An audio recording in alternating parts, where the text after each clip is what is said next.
नमस्कार। झारखंड की जो हालात है, उस हालात में आज भ्रष्टाचार की चर्चा नहीं है, बेरोजगारी का चर्चा नहीं है, पलायन का चर्चा नहीं है, कुपोषण का चर्चा नहीं है, गरीबों का चर्चा नहीं है। आज अगर पूरे झारखंड में किसी चीज़ का अगर चर्चा है तो चर्चा है कुर्मी का, आदिवासी का मांग, आदिवासियों का कुर्मी को आदिवासी में शामिल नहीं हो देने का संघर्ष। ये वही और चर्चा है। लेकिन इस चर्चे के दौरान जो बातें उस सामने उभर के आई है, वो लगता है आने वाले समय में झारखंड के लिए अच्छा दिन नहीं होने वाला है।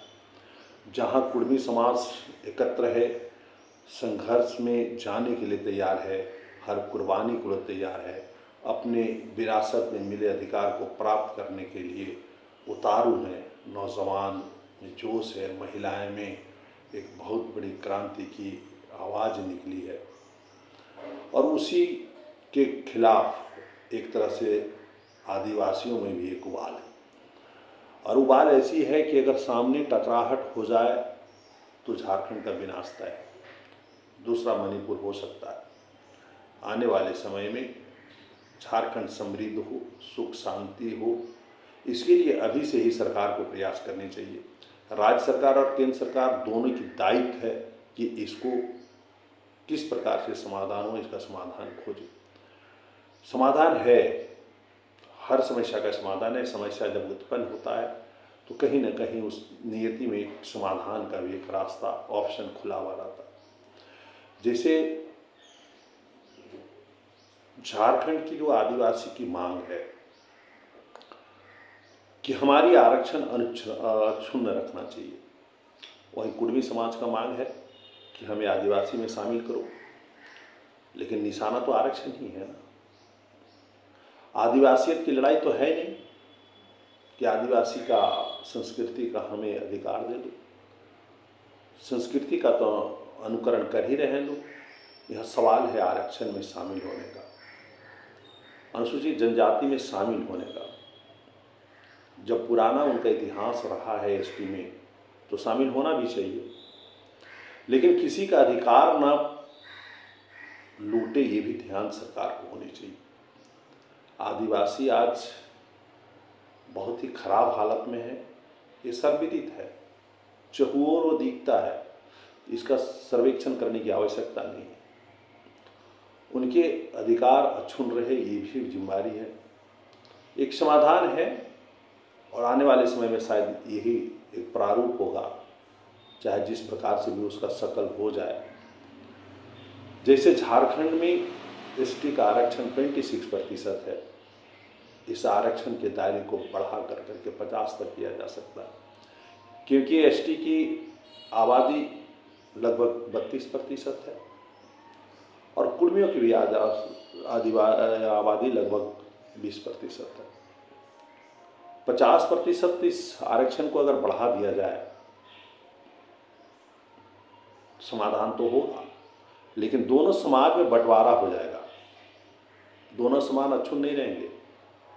अभी गरीब और अमीर कुर्मी समाज के लोग एक साथ हैं, वहीं विरोध में गरीब और अमीर आदिवासी एक साथ हैं। लेकिन जब समाधान के उपाय आएंगे सामने, तो दोनों समाज में बंटवारा हो जाएगा। लेकिन गरीब को, अब विकसित एसटी को हानि नहीं होगा। मेरा प्रस्ताव है, आने वाले में समाधान का भी एक यही रास्ता है कि आरक्षण को बढ़ा करके विकसित एसटी के लिए एक कैप लगा दिया जाए और अविकसित आदिवासियों के लिए भी एक कैप हो, और इसका आधार आर्थिक हो, क्योंकि जाति के तौर पे तो सभी जनजाति के माहौल में रहने वाले लोग हैं। शैक्षणिक भी बहुत अच्छी स्थिति नहीं है, तो आप आर्थिक और शैक्षणिक के आधार पर दो भागों में जब बांटेंगे तो गरीब एक ग्रुप में हो जाएंगे और गरीबों को जब एक अवसर मिलेगा अपने लोगों के बीच में प्रतिस्पर्धा करने के लिए, तो उन्हें बराबर का मौका मिलेगा उपलब्धि हासिल करने के लिए। लेकिन हानि होगा वैसे लोगों को जो संपन्न हैं और एसटी में शामिल होकर लाभ ले रहे हैं या एसटी में शामिल होकर करके लाभ लेना चाहते हैं, उनको छोटी कैब में रहना पड़ेगा और अपने समाज के लोगों को ही उनको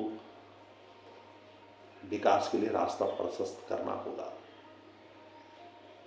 आज एक साथ, लेकिन जब समाधान होगा तो यही दोनों अलग अलग राह होंगे। एक अविकसित समाज होगा और एक विकसित एसटी होगा और आने वाले समय में झारखंड के लिए शायद यही एक उचित रास्ता होगा।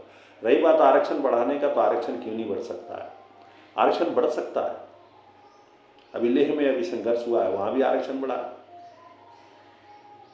50% से आरक्षण कई राज्यों में है, 69% आरक्षण है। केंद्र सरकार ने भी AWS को आरक्षण दे कर करके 50% के सीमा को बढ़ाया है। ये कोई आश्चर्य नहीं है। संविधान तो है ही संशोधन करने के लिए और संबोधन पब्लिक के डिमांड पे होना चाहिए।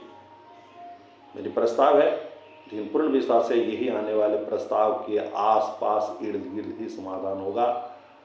दोनों समाज से आग्रह है कि किसी प्रकार के बहकावे मनमुटाव में ना आए, समाधान के रास्ते को आगे बढ़ाएं और जब संघर्ष होता है तो कुछ तो क्षति होती है, लाभ भी होगा, आनंद भी आएगा, मनमुटाव नहीं होना चाहिए। धन्यवाद।